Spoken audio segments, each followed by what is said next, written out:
We're here now in phase 2 of the calf strain rehab. This is the phase where we start to build it back up. This is a gradual progression of activity, volume, load, difficulty of movement, but the most important thing here is to listen to your body. It will tell you if you're trying to do too much too soon, and that's only going to cause us problems. So if your body's talking to you, listen to it. Take a break, take a step back, take an extra day off, whatever you got to do. Just don't rush through things and try to press it forward because you want to get back to running as quickly as possible.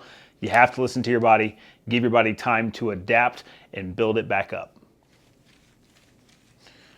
Yes, in phase 2, we're still rolling the calf. Keep it up.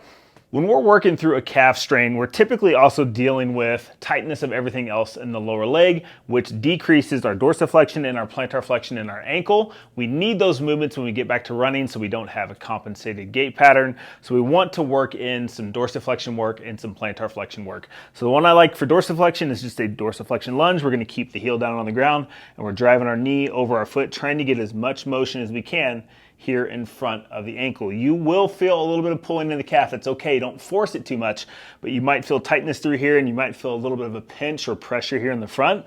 That's that range of motion that we're really trying to maintain.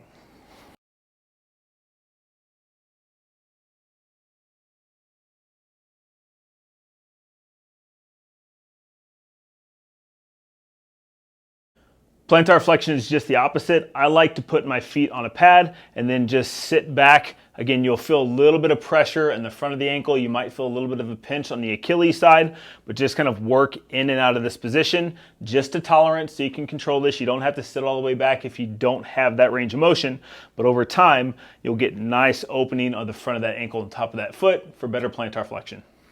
We talked in part 1 about what you don't want to do, which is the Rice method where people spend weeks resting, icing, compressing, and elevation. We've now transitioned to what we call P.E.A.C.E and L.O.V.E. For the first 48 to 72 hours, you're working through that P.E.A.C.E aspect of this, which is protection, elevation, avoiding anti-inflammatories. That includes ice as well as NSAIDs, because if we're blocking inflammation, the things that are trying to get to the area to heal it can't get there. We do want to do a little bit of compression and then education that this phase is not that long. It's only a couple days, and we want to start loading and working through exercises with this as quickly as we can. That's how we get back as quickly as possible. So now that we're through the P.E.A.C.E aspect of this, we're moving on to the L.O.V.E aspect, which is load. Optimism. Yes, how you feel about your injuries does kind of add to how long this could particularly take. So if you're optimistic about your outcomes, the things that you're doing, it will generally get better a little bit faster. Vascularization, that is a very important one. Things can't heal unless they get blood flow. So all the exercises, the walking, the rolling, all that matters to get blood flow to that area. And lastly is exercise.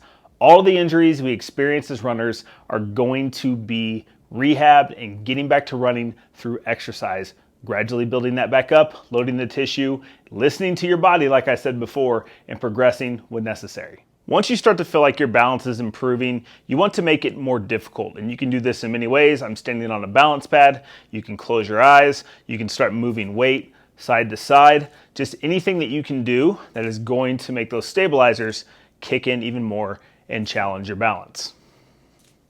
As the calf starts to feel better, we want to start loading it up. And the best way that we can do that is with standing and seated heel raises.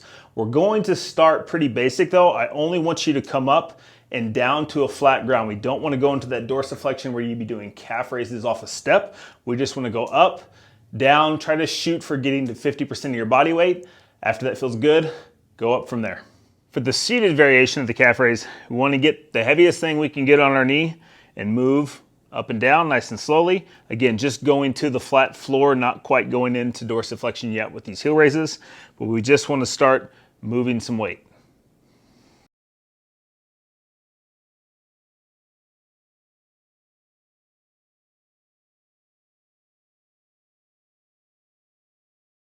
I'm a big fan of plyometrics in our strength training programs as well as our rehab programs. We can modify these for early stages. We're going to do a banded one here in just a second, but plyometrics are great for the whole calf complex and the Achilles and making sure that it's healthy and it can handle the stress of running.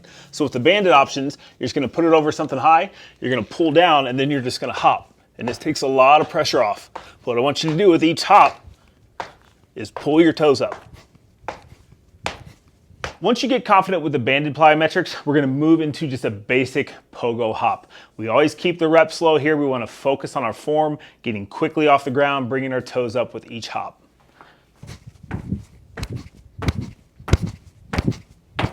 The last thing that I want to talk about in this phase, because you're going to start getting back into a walk jog, some running. This phase is where we're going to build up through the exercises and return to some of that running. But I want you to be careful, because as runners, we like to go from, oh, walking felt okay, let me sprint and see how this feels. And there are so many different steps that are involved with getting back to running that we don't necessarily think about. So we have to walk pain-free. Then if we walk pain-free, we're gonna go through a walk-jog progression. That could be 2 weeks, that could be 6 weeks, depending on how bad the injury you have is, but that walk-jog progression has to happen.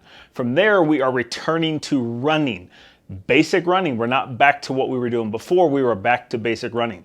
Once return to running is pain-free, then we are returning to training. That's where we are having some intensity, some hill work, some speed work, longer runs. That's training. And then eventually we are returning to competition. So we can't go from walking to returning to competition. It's just not going to work. You have those steps that you have to work through to get back to where you want to be. Don't neglect the work, put in the time, you'll get there.